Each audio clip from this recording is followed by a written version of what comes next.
Hello mga kabalen, for today's video, dahil Mother's Day today, ayan, nagkita po kami ng aking mother na minsan lang talaga in a month. So ayun nga, hindi na makapaghintay itong bunso ko at binigay na itong red flowers ni Madir. So for today pala, nag-reserve para ako ng restaurant para kumain kami dito ng lunch for today. Minsan lang po kami kumain sa labas, kasama siya, so dito ko na lang pinili na medyo sosyal. So ayun, pagpasok nga namin, nagandahan talaga ako sa style ng restaurant na to ng very simple at medyo classic ang dating. At itong bunso ko tuwang-tuwa naman na nahihiya sa aking mother. So ayan, dumating na nga ang ating food. Ayan, nagpa-order pala ako ng steak, spaghetti, salad, soup, etc. at pan.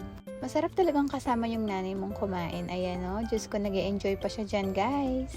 At syempre hindi ako magpapahuli dyan, kakain na din naman ako dyan, pero asikasuhin ko muna yung mga anak ko. So after pala namin kumain, naglaro-laro pa itong mga panganay ko at ang aking bunso. So ito, minakitla parugong ice cream at yuka pinas kaniyan kulay tanong yung pamaga ice cream pag may tagal kumyak pa yung anak mo. So ayan, nagpaalam na po talaga ang aking lola.